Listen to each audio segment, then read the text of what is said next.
welcome back. Now we're going to talk about angles formed by two intersecting lines. So here I have two lines that intersect or that cross, and I have four angles that are formed when those two lines intersect. We have something called adjacent angles. So let me write that down for you. We have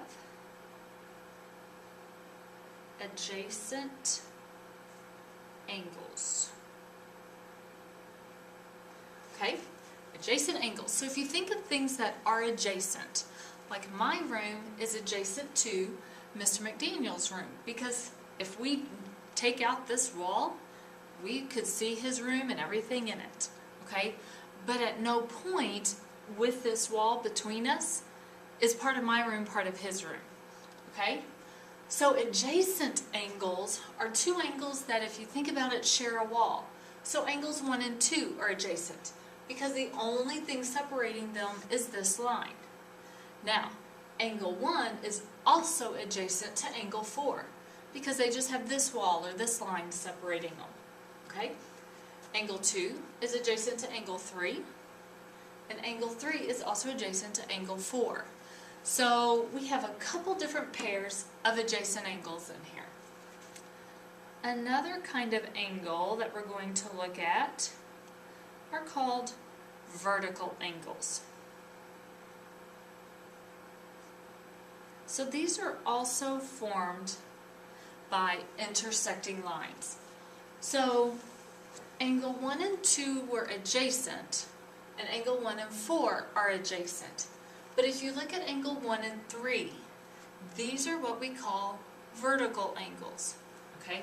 They're the ones that are kind of opposites of each other or across from each other, however you want to think about that. So the angle that is vertical to number 2, or to angle 2, would be angle 4. These two angles would be called vertical angles. Now let's look at some properties of these angles. Just stepped on the iPad. Didn't break, don't worry. So if we look at angle 1 and 2, which are adjacent angles, okay, it's about to give it away. If we look at the two angles together, okay, I have this angle and I have this angle. That together, they make this whole angle.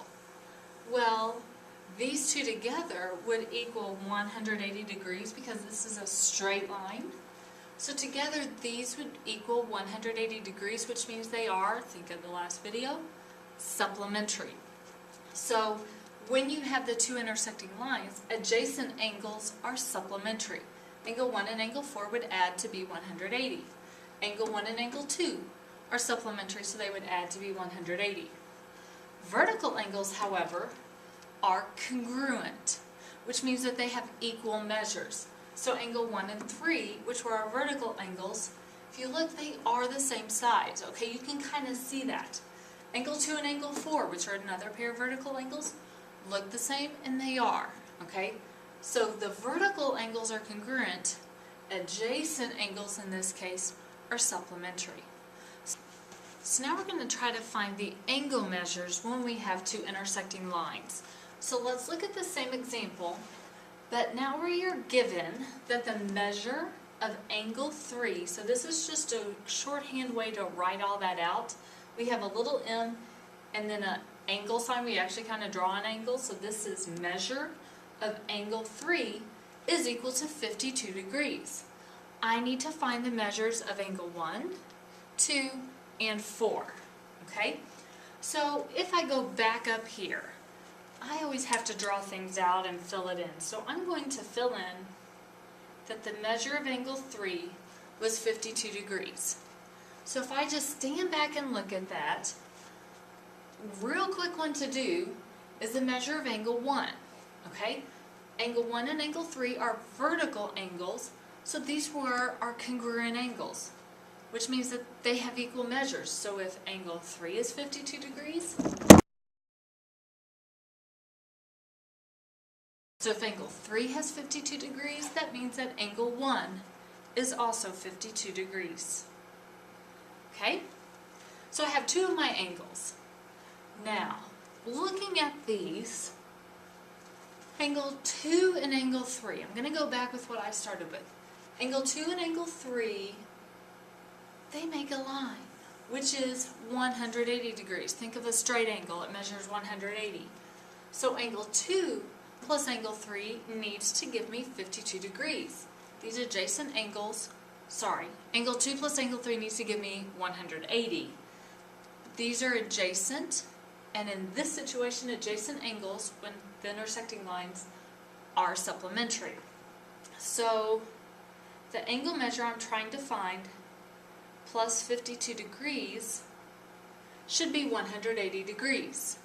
So to solve that, I subtract 52 from both sides of my equation, and I get that the measure of angle 2 is 128 degrees, because 52 plus 128 gives me 180.